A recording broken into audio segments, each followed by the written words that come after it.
Hi, ഞാൻ ഷിഫ മറിയം. ഇന്നത്തെ video ഒരു ട്രാവൽ വ്ലോഗാണ്. എൻ്റെ യൂണിവേഴ്സിറ്റിയിലൊരു സ്റ്റുഡൻറ്റ് ഓർഗനൈസേഷൻ ഉണ്ട്. അതിൻ്റെ ഒരു മീറ്റിംഗ്, ഒരു ഓൺ സൈറ്റ് ഇവൻറ്റ് നടക്കുന്നത് ജനീവയിൽ വെച്ചിട്ടാണ്, സ്വിറ്റ്സർലൻഡിൽ. അപ്പോൾ അങ്ങോട്ട് പോകുന്ന വീഡിയോ ഒക്കെ ഞാൻ എടുത്തു വെച്ചിട്ടുണ്ട്. അങ്ങനെ അതിന് വേണ്ടിയിട്ട് രാവിലെ 4 മണിക്ക് തന്നെ ഞാൻ റൂമിൽ നിന്ന് ഇറങ്ങി ഇപ്പോൾ അവിടെ പോവുകയാണ്. അപ്പോൾ 2 ഫ്ലൈറ്റ് കയറിയിട്ട് വേണം പോകാൻ. അതായത് ഡയറക്റ്റ് ഫ്ലൈറ്റ് ഇല്ല. അപ്പോൾ പ്രാഗിൽ നിന്ന് സൂറിക്, പിന്നെ സൂറിക്കിൽ നിന്ന് ജനീവ, ഇങ്ങനെ ഉള്ള 2 ഫ്ലൈറ്റാണ് ഉള്ളത്. അധികം ദൂരമൊന്നുമില്ല, പക്ഷേ ഇങ്ങനെ ഈ കണക്ഷൻ ഫ്ലൈറ്റ് ഉണ്ടായതുകൊണ്ടാണ് രാവിലെ തന്നെ പോകേണ്ടി വന്നത്. അങ്ങനെ സെക്യൂരിറ്റി ചെക്കിനൊക്കെ കഴിഞ്ഞു. ഞാനവിടെ എയർപോർട്ടിൽ ഇരുന്നു. എൻ്റെ യൂണിവേഴ്സിറ്റിയിൽ നിന്ന് വേറെ 2 കുട്ടികളുണ്ട്. ഞങ്ങൾക്ക് 3 പേർക്കുമാണ് സെലക്ഷൻ ഉള്ളത്. അങ്ങനെ ഞങ്ങൾ 3 പേരും ഒരുമിച്ചാണ് പോകുന്നത്. പക്ഷേ ഞങ്ങളുടെ സീറ്റൊന്നും അടുത്തല്ല കേട്ടോ ഫ്ലൈറ്റിൽ. പക്ഷേ ഞങ്ങൾ എയർപോർട്ടിൽ ഒരുമിച്ചിരുന്നു. അങ്ങനെ ഏകദേശം 6:30ക്കാണ് ഫ്ലൈറ്റ് ഉള്ളത്. അങ്ങനെ നേരത്തെ തന്നെ അവിടെ എത്തി. നമ്മൾ ഫ്ലൈറ്റിനൊക്കെ വേണ്ടിയിട്ട് കാത്തിരുന്നു. എൻ്റെ അടുത്ത് പലരും ചോദിക്കാറുണ്ട്, നമ്മൾ തട്ടമിട്ടിട്ട് അല്ലെങ്കിൽ ഹിജാബി ആയിട്ട് യൂറോപ്പിൽ നിൽക്കുമ്പോൾ എന്തെങ്കിലും ബുദ്ധിമുട്ടുകൾ വന്നിട്ടുണ്ടോ എന്നുള്ളത്. എനിക്കങ്ങനെ ഇതുവരെ യാതൊന്നും ഫീൽ ചെയ്തിട്ടില്ല. പിന്നെ പ്രാഗിലല്ലാന്നുണ്ടെങ്കിൽ നമ്മൾ ഫ്രാൻസിൽ ഒക്കെ പോയാൽ ഒരുപാട് ഇങ്ങനെയുള്ള ഹിജാബി ആയിട്ടുള്ളവരെ, വിസിബിൾ മുസ്ലിംസിനെ ഒരുപാട് കണ്ടിട്ടുണ്ട്. എനിക്ക് അങ്ങനെ ഇതുവരെ യാതൊന്നും ഉണ്ടായിട്ടില്ല. പിന്നെ നമ്മളൊരു വിക്ടിം മെൻറ്റാലിറ്റിയിലാണെന്നുണ്ടെങ്കിൽ നമുക്ക് പലതും പല പ്രശ്നങ്ങളായിട്ട് തോന്നും. എനിക്കങ്ങനെ ഇതുവരെ ഒന്നും ഉണ്ടായിട്ടില്ല. ഓക്കെ, നമ്മളുടെ ഫ്ലൈറ്റ് ടേക്ക് ഓഫ് ചെയ്തു. ഇനി നേരെ പോകുന്നത് ജനീവയിലേക്കല്ല, സൂറിക്കിലേക്കാണ്. വളരെ ഷോർട്ട് ഫ്ലൈറ്റാണ്. ആകെ 30 മിനിറ്റ് മാത്രം ആണുള്ളത്. അല്ല, 30 മിനിറ്റ് അല്ല, 50 മിനിറ്റ് മാത്രമാണുള്ളത്. അപ്പോൾ അതിന് വേണ്ടിയിട്ട് നമ്മൾ കാത്തിരുന്നു. അങ്ങനെ അടുത്ത ഫ്ലൈറ്റും കയറിയിട്ട് ജനീവയിലെത്തി. വളരെ ഷോർട്ട് ഫ്ലൈറ്റാണ്, പക്ഷേ ഡയറക്റ്റ് ഫ്ലൈറ്റ് ഇല്ലാത്തതുകൊണ്ടാണ് അങ്ങനെ ചെയ്യേണ്ടി വന്നത്. അപ്പോൾ ബ്രേക്ക്ഫാസ്റ്റ് ഒന്നും കഴിച്ചിട്ടില്ല. അങ്ങനെ ജനീവയിൽ നിന്ന് ഞങ്ങൾ അവിടെ തന്നെയുള്ള എയർപോർട്ടിൻ്റെ തൊട്ട് മേലെയാണോ താഴെയാണെന്ന് എനിക്കറിയില്ല, റെയിൽവേ സ്റ്റേഷനുള്ളത്. അപ്പോൾ അവിടെ പോയി ഒരു വീഗൻ സാൻഡ്വിച്ച് അങ്ങനെ എന്തോന്ന് വാങ്ങി. അങ്ങനെ അതൊക്കെ കയ്യിൽ പിടിച്ചിട്ടാണ് പോകുന്നത്. അപ്പോൾ ജനീവ ഈ UN കുറേ സ്പെഷ്യലൈസ്ഡ് ഏജൻസികളുടെയും പിന്നെ UN-ൻ്റെ ഒക്കെ ആസ്ഥാനമാണ്. അപ്പോൾ ഇവിടെ ഞങ്ങൾ കുറച്ച് നേരത്തെ എത്തിയപ്പോൾ, ഉച്ചക്കാണ് ഇവൻറ്റ് തുടങ്ങുന്നത്. അപ്പോൾ അവിടെയൊക്കെ ജസ്റ്റ് വെറുതെ ഇറങ്ങി കണ്ടു. UN-ന് ഞാൻ പൊളിറ്റിക്കൽ സയൻസും ഇൻ്റർനാഷണൽ റിലേഷൻസും ഒക്കെ പഠിക്കുന്ന കാരണം ഇത് മുഖ്യമായിട്ടുള്ള സാധനമാണ്. അതായത് UN ഭയങ്കര ഉള്ളതാണ്. അപ്പോൾ അതൊക്കെ പോയി കണ്ടു. EU+ എന്ന് പറഞ്ഞിട്ടുള്ള ഒരു ഓർഗനൈസേഷന് വേണ്ടിയിട്ടാണ് കേട്ടോ ഞാൻ ഇപ്പോൾ ഇതിന് പോയത്. അപ്പോൾ യൂണിവേഴ്സിറ്റി ഓഫ് ജനീവയിൽ വെച്ചിട്ടാണ് ഈ പ്രോഗ്രാം നടക്കുന്നത്. അപ്പോൾ ഉച്ചയ്ക്ക് 1 മണിയായപ്പോഴേക്ക് അതിൻ്റെ പ്രോഗ്രാമൊക്കെ തുടങ്ങി. ഞങ്ങളെപ്പോലെ വേറെ 6 യൂണിവേഴ്സിറ്റികളിൽ നിന്നുള്ള കുട്ടികളൊക്കെ ഉണ്ടായിരുന്നു. അങ്ങനെ ആ ഇവൻറ്റിന് ശേഷം ഞങ്ങൾ ഒരു ബോട്ട് റൈഡിന് കൊണ്ടുപോകുന്നുണ്ട്. ജനീവയിലുള്ള തടാകത്തിൽ ഒരു ബോട്ട് റൈഡിന്. അപ്പോൾ ഞങ്ങൾ അതിനു വേണ്ടി നടക്കുകയാണ്. ഭയങ്കര മഴയുള്ളൊരു ദിവസമായിരുന്നു. ശരിക്ക് ഇവിടെ യൂറോപ്യൻ സിറ്റികളിൽ ഇവിടെ മഴയാണെന്നുണ്ടെങ്കിൽ കാണാൻ ഭയങ്കര ഗ്ലൂമി, ഒരു ഭംഗി ഉണ്ടാവില്ല. പക്ഷേ വെയിലുദിച്ചിരിക്കുന്ന സമയത്താണെന്നുണ്ടെങ്കിൽ എല്ലാത്തിനും 100 ഇരട്ടി ഭംഗി തോന്നിക്കും. പക്ഷേ ഇന്ന് നിർഭാഗ്യവശാൽ നമുക്കൊരു മഴയുള്ള ദിവസമാണ് ഇവിടെ എത്തിപ്പെട്ടത്. പക്ഷേ വളരെ ഭംഗിയും വൃത്തിയൊക്കെ ഉള്ളൊരു സിറ്റിയാണ് ജനീവ. അപ്പോൾ എന്തായാലും ഈ ലേക്കിൽ ഒരു ബോട്ട് സവാരി. ജനീവയിലെ പ്രധാനപ്പെട്ട ഒരു തടാകമായിട്ടുള്ള ലേക്ക് ജനീവ അല്ലെങ്കിൽ ലേക്ക് ലമ എന്ന് ഫ്രഞ്ചിൽ പറയുന്ന ഒരു തടാകത്തിലാണ് നമ്മളുടെ ബോട്ട് സവാരി ഉള്ളത്. ഇത് സ്വിറ്റ്സർലാൻഡിലെ ഏറ്റവും വലിയ തടാകമാണ്, ലേക്കാണ്. അതുപോലെ തന്നെ ഫ്രാൻസുമായിട്ട് അതിരിടുകയും ചെയ്യുന്നുണ്ട്. അങ്ങനെ നമ്മൾ ബോട്ടിൽ കയറി. നല്ല ഭംഗിയൊക്കെ ഉള്ളൊരു വലിയ ബോട്ടാണ്. ഒരുപാട് പേർക്ക് താമസിക്കല്ല, യാത്ര ചെയ്യുക. അതുപോലെ തന്നെ അതിൽ സ്നാക്സ് ബാറും ഒക്കെ ഉണ്ട്. അപ്പോൾ ഇത് ജനീവ നഗരത്തിനെ ചുറ്റിയുള്ള കാഴ്ചകളൊക്കെ കാണാൻ പറ്റുന്ന ഒരു ബോട്ട് സവാരി. അപ്പോൾ ഈ ഫൗണ്ടൻ, ഇത് ജെഡു അല്ലെങ്കിൽ വാട്ടർ ജെറ്റ് അങ്ങനെ പറയാം, ഇംഗ്ലീഷിൽ പറയുന്ന ഒരു ഫൗണ്ടനാണ്. ഇത് ഇവിടുത്തെ ഒരു സിറ്റിയുടെ മെയിൻ അട്രാക്ഷൻ, അല്ലാന്നുണ്ടെങ്കിൽ ഒരു വളരെ ഫേമസ് ആയിട്ടുള്ള ഒരു കാര്യമാണ് ഫൗണ്ടൻ എന്ന് പറയുന്നത്. 1886 അത് ആദ്യമായിട്ട് സ്ഥാപിക്കുന്നത്. പിന്നെ കോവിഡിൻ്റെ സമയത്ത് അത് അത് ഓഫാക്കിയിട്ടിരുന്നു കുറച്ച് മാസങ്ങൾ എന്നാണ് ഞാൻ വായിച്ചപ്പോൾ അറിഞ്ഞത്. എന്തായാലും അധികം വെയിലൊന്നും ഇല്ലായിരുന്നു എന്നുണ്ടെങ്കിലും നല്ല കാലാവസ്ഥ എന്ന് പറയാൻ പറ്റില്ല, മഴയൊക്കെ ഉണ്ടായിരുന്നു. എന്നാലും നല്ല ഭംഗിയുള്ളൊരു യാത്രയായിരുന്നു. അതായത് ഒരു ഇവിടെ വലിയ തിരക്കുകളൊന്നുമില്ല, പിന്നെ പൊല്യൂട്ടഡ് അല്ല, അങ്ങനെയൊക്കെയുള്ള നല്ല ഒരു സമയമായിരുന്നു ആ ബോട്ടിലുണ്ടായിരുന്നത്. പിന്നെ മലനിരകൾ, ആ ടൗണിൻ്റെ ഭംഗി, അങ്ങനെ എല്ലാം കൊണ്ടും കുറേ ആസ്വദിച്ച് എല്ലാ കാര്യങ്ങളൊക്കെ കണ്ടു. നമ്മൾ കുറേ സമയമൊക്കെ ബോട്ടിൽ സ്പെൻഡ് ചെയ്തു. അത് ഏകദേശം 1 മണിക്കൂറോളം നീണ്ടു നിന്നൊരു യാത്രയായിരുന്നു. അപ്പോൾ നമ്മൾ ഇന്നാണ് പലരെ ആദ്യമായിട്ട് കാണുന്നത്. അപ്പോൾ എല്ലാവരോടും സംസാരിക്കാനും പരിചയപ്പെടാനും ഒക്കെ പറ്റിയൊരു നല്ലൊരു സമയമായിരുന്നു ആ ബോട്ടിലുണ്ടായിരുന്നത്. പിന്നെ നമ്മൾ അവിടെ നിന്ന് പോയത് ഡിന്നർ കഴിക്കാൻ വേണ്ടിയിട്ടാണ്. അപ്പോൾ ഡിന്നറിൽ ഉള്ളത് ഫോൺഡ്യൂ കഴിക്കാൻ വേണ്ടിയിട്ടാണ്. ഫോൺഡ്യൂ നൈറ്റ് ആണെന്ന് പറഞ്ഞിരുന്നു. ഫോൺഡ്യൂ എന്ന് പറയുന്നത് ഒരു തനത് സ്വിസ് വിഭവം ആണെന്നാണ് സ്വിറ്റ്സർലൻഡിൽ നിന്നുള്ള ഒരു കുട്ടി എൻ്റെ അടുത്ത് പറഞ്ഞത്. അത് ചീസ് ഉരുക്കിയിട്ട് അതിൽ ബ്രെഡ് മുക്കി കഴിക്കുന്ന ഒരു വിഭവം. പക്ഷേ എനിക്ക് ചീസ് കഴിക്കാൻ പറ്റില്ല. കൂടുതൽ ചീസ് കഴിച്ചാൽ എനിക്ക് അസുഖം വരും. ഞാൻ ലാക്ടോസ് ഇൻടോളറൻ്റ് ആണ്. അതുപോലെ തന്നെ അതിൽ ആൽക്കഹോൾ കണ്ടൻറ്റ് ഉണ്ടെന്നാണ് പറഞ്ഞത്. അപ്പോൾ ഞാൻ ഒരു സ്മോക്ക്ഡ് സാമൺ സാലഡാണ് കഴിച്ചത്.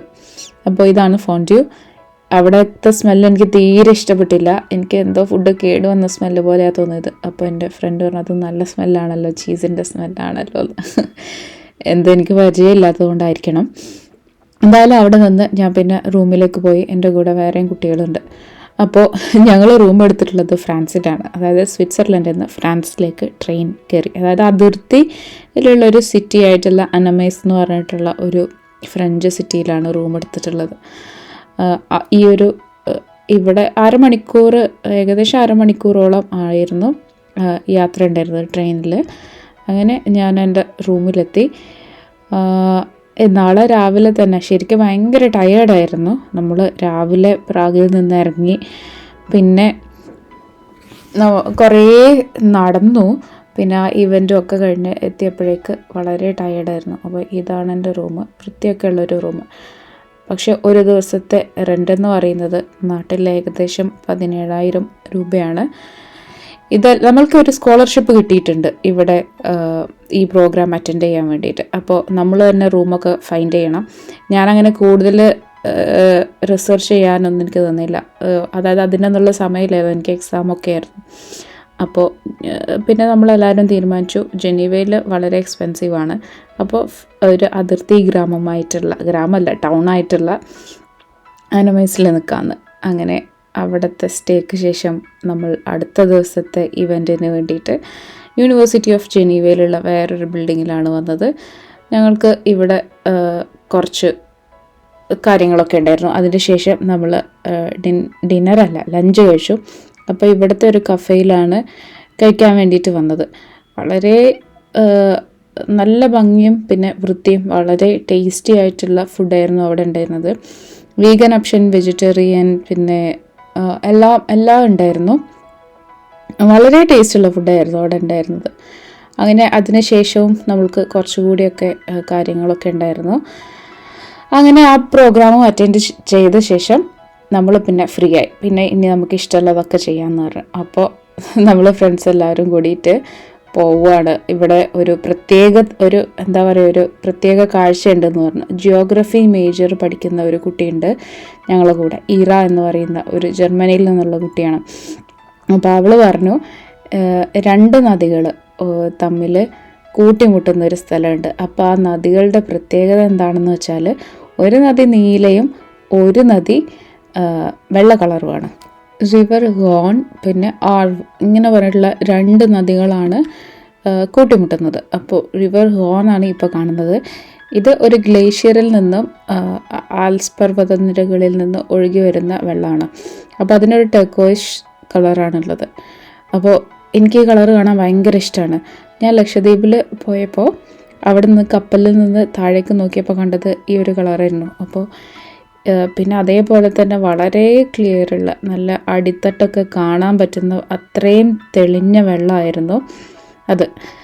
അങ്ങനെ അവിടെ തന്നെ നമ്മൾ കുറേ സമയം സ്പെൻഡ് ചെയ്തു. കാരണം എല്ലാവരും അതിൻ്റെ ഭംഗിയും എല്ലാം ഇങ്ങനെ നോക്കി നിന്ന് കുറേ നേരം അത് ആസ്വദിച്ചു. ഇതാണ് റിവർ ആർവ് എന്ന് പറയുന്നത്. അതിൻ്റെ തൊട്ടപ്പുറത്ത്, അതായത് നമ്മൾ കുറച്ച് ക്രോസ് ചെയ്താലാണ് റിവർ ആർവ്. അപ്പോൾ ഇതും അപ്പുറത്തുള്ള നദിയും കൂടി കൂട്ടിമുട്ടുന്നത് അവിടെ വെച്ചിട്ടാണ്. പക്ഷെ അവിടെ പണി നടക്കുന്നത് കാരണം നമുക്ക് അങ്ങോട്ട് ഫുള്ള് പോകാൻ പറ്റിയില്ല. അതായത് അതിൻ്റെ ക്ലിയർ വ്യൂ കിട്ടിയില്ല. പക്ഷെ അവിടെ നിന്നാൽ ചെറുതായിട്ട് നമുക്ക് അങ്ങനെ മനസ്സിലാവും ആ നീല വെള്ളവും ഈ കലങ്ങിയ വെള്ളവും തമ്മിൽ അവിടെ ഇങ്ങനെ ഒന്നായിട്ട് അങ്ങനെ പോകുന്നുണ്ട്. പക്ഷെ അത്രയും ദൂരേക്ക് നമുക്ക് അവിടെ പോകാൻ പറ്റിയില്ല, കാരണം അവിടെ പണി നടക്കുന്നത് കാരണം. എന്തായാലും അതൊരു ഫേമസ് ആയിട്ടുള്ള ഒരു സ്ഥലമാണ്, അല്ലെങ്കിൽ ഒരു പ്രത്യേകതയുള്ള ഒരു ജിയോഗ്രഫിക്കൽ ഒരു ഫീച്ചറാണത്. നമ്മളവിടെ കുറേ സമയം സ്പെൻഡ് ചെയ്തു. എല്ലാവർക്കും അതിൻ്റെ കളറും ആ നദി എത്ര ഭംഗിയുണ്ടെന്നും അങ്ങനെയുള്ള കാര്യങ്ങളെല്ലാം കൂടി നമ്മൾ കുറേ സംസാരിച്ചു. പിന്നെ നമുക്ക് ഇഷ്ടമുള്ളവരെല്ലാവരും കൂടി ഫ്രണ്ട്സിൻ്റെ ഒക്കെ കൂടെ ഇങ്ങനെ പോകുന്നത് ഭയങ്കര രസമാണല്ലോ. പുതിയൊരു രാജ്യത്ത് ഞങ്ങളാരും ഈ കൂട്ടത്തിലുള്ള ആരും സ്വിറ്റ്സർലൻഡുകാരല്ല. യൂറോപ്പിൽ നിന്നും പിന്നെ ഇന്തോനേഷ്യയിൽ നിന്നുള്ള ഒരു കുട്ടി ഉണ്ടായിരുന്നു. പിന്നെ ബാക്കി എല്ലാവരും യൂറോപ്യൻ രാജ്യങ്ങളിൽ നിന്നുള്ളവരായിരുന്നു. അങ്ങനെ ഞങ്ങൾ അതിൻ്റെ തീരത്ത് കൂടി, റോൺ റിവറിൻ്റെ തീരത്ത് കൂടി കുറേ സമയം നടന്നു. പിന്നെ അവിടെ നിന്ന് ഞങ്ങൾ നേരെ പോയത് ഓൾഡ് ടൗണിലേക്കാണ്. ഈ യൂറോപ്യൻ എല്ലാ ക്യാപിറ്റൽ സിറ്റി അല്ലാന്നുണ്ടെങ്കിൽ ഓരോ യൂറോപ്യൻ നഗരത്തിനും ഒരു ഓൾഡ് ടൗൺ ഉണ്ടായിരിക്കും, പിന്നെ ഒരു നദി ഉണ്ടായിരിക്കും, അങ്ങനെ ഒരു ന്യൂ ടൗൺ, അങ്ങനെ കോമൺ ആയിട്ടുള്ള പല കാര്യങ്ങളും, പിന്നെ ഒരു കത്തീഡ്രൽ ഒക്കെ ഉണ്ടായിരിക്കും. അങ്ങനെ ഇവിടെയുള്ള കത്തീഡ്രലിൽ ഞങ്ങൾ കയറി. യൂറോപ്പിൻ്റെ ഒരു പ്രത്യേകത എന്താണെന്ന് വെച്ചാൽ ഇവിടെയുള്ള കൂടുതൽ ആളുകളും എത്തിയസ്റ്റ് ആയിരിക്കും. പക്ഷേ ഇവർക്ക് വലിയ പള്ളികളൊക്കെ ഉണ്ടായിരിക്കും. അതായത് അത്രയും ഹിസ്റ്റോറിക്കും ഇതെല്ലാം നൂറ്റാണ്ടുകൾ പഴക്കമുള്ള അത്രയും ഭംഗിയും ഒക്കെയുള്ള പള്ളികളാണ്. പക്ഷെ ഇവരാരും വിശ്വാസികളൊന്നുമല്ല, അത് വേറൊരു കാര്യം. ഇത് വളരെ ഭംഗിയിലും വൃത്തിയിലും മെയിൻറ്റെയിൻ ചെയ്യാൻ ഇവർക്കറിയാം എന്നുള്ളതാണ് വേറൊരു പ്രത്യേകത. എനിക്ക് കത്തീഡ്രലുകളിൽ കയറുന്നത് ഭയങ്കര ഇഷ്ടമാണ് ഇങ്ങനെയുള്ളതിൽ. കാരണം ഇതിൻ്റെ ഈ ഗ്ലാസ് പെയിൻ്റ് ഉണ്ടല്ലോ, നമ്മൾ പുറത്തുനിന്ന് നോക്കിയാൽ നമുക്ക് ഒന്നും തോന്നില്ല എന്നല്ല, വളരെ ഒരു ബിൽഡിങ്, പക്ഷേ അകത്ത് കയറി നോക്കുമ്പോഴാണ് അതെത്ര ഭംഗിയുണ്ട്. അതായത് പുറത്തുനിന്നുള്ള വെളിച്ചം വരുമ്പോൾ അതിൽ തട്ടുന്നത് അത്രയും ഭംഗിയാണ്. അപ്പോൾ എനിക്ക് കത്തീഡ്രലുകൾ ഭയങ്കര ഇഷ്ടമാണ് ഇവിടെയുള്ള.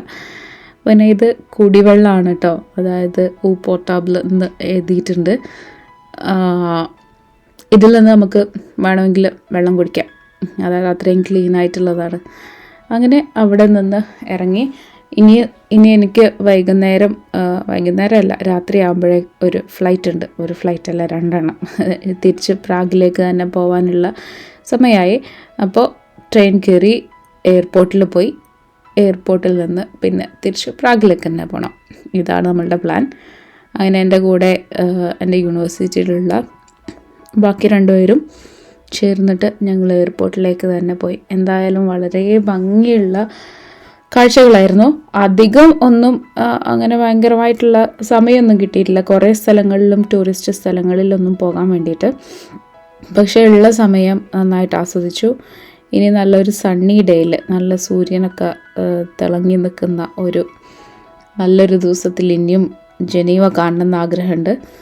എനിക്കറിയില്ല അതിനൊക്കെ പറ്റുമെന്നുള്ളത്. എന്തായാലും ഒരു പ്രാവശ്യം കണ്ടു, അത് വളരെ ഭംഗിയുണ്ട്. നല്ല അങ്ങനെ ഞാൻ അധികം റിസർച്ചൊന്നും ചെയ്യാതെയാണ് വന്നത്. കാരണം എനിക്ക് ഈ യാത്രയ്ക്ക് മുന്നേ കുറേ കാര്യങ്ങളുണ്ടായതുകൊണ്ട് കൂടുതൽ റിസർച്ച് ചെയ്യാനൊന്നുള്ള സമയം കിട്ടിയില്ല. അതുകൊണ്ട് തന്നെ പല കാര്യങ്ങളും എനിക്ക് അറിയില്ലായിരുന്നു. അവിടെ എത്തിയപ്പോഴാണ് ഇതാണ് എന്നൊക്കെ അറിയുന്നത്. പക്ഷേ അങ്ങനെ ഒരു സ്ഥലത്തേക്ക് പോകുന്നത് എനിക്കിഷ്ടമല്ല. ഇനി വരുമ്പോൾ കൂടുതൽ കാര്യങ്ങളൊക്കെ പഠിച്ച് ഇപ്പോൾ നമ്മളൊരു ഇവൻറ്റിന് വേണ്ടിയിട്ട് വന്നതാണ്. അതായത് നമുക്കിവിടെ വരാൻ വേണ്ടിയിട്ട് ഒരു സ്കോളർഷിപ്പ് തരുന്നുണ്ട്. അപ്പോൾ അവർക്ക് വേണ്ടിയിട്ടാണ് നമ്മൾ വന്നത്, അല്ലാതെ നമ്മളിവിടെ വെക്കേഷൻ വന്നതല്ല. അതുകൊണ്ട് ഇനി വരുമ്പോൾ നന്നായിട്ട് ആസ്വദിച്ച് കൂടുതൽ കാര്യങ്ങളൊക്കെ കണ്ട് ജനീവ ഒന്നുകൂടി കാണണമെന്ന് ഞാനിങ്ങനെ വിചാരിച്ചു. ഫ്ലൈറ്റിൽ കയറി. അപ്പോൾ എനിക്ക് വിൻഡോ സൈഡ് സീറ്റാണ് ഇങ്ങോട്ട് തിരിച്ചു വരുമ്പോൾ കിട്ടിയത്. അപ്പോൾ എനിക്ക് ഭയങ്കര ഇഷ്ടപ്പെട്ടു. ഭംഗിയുള്ള മേഘങ്ങളും പിന്നെ മഞ്ഞ് നിറഞ്ഞു നിൽക്കുന്ന മലനിരകളും ഒക്കെ ഇങ്ങനെ ഞാൻ കുറേ സമയം ഇങ്ങനെ നോക്കിയിരുന്നു. നല്ല ടയേർഡായിരുന്നു, കാരണം കഴിഞ്ഞ 48 മണിക്കൂറിൽ നമ്മൾ 4 ഫ്ലൈറ്റ്, പിന്നെ 3 രാജ്യങ്ങൾ, അതായത് ചെക്ക് റിപ്പബ്ലിക്കിൽ നിന്ന് സ്വിറ്റ്സർലൻഡ്, ഫ്രാൻസ്.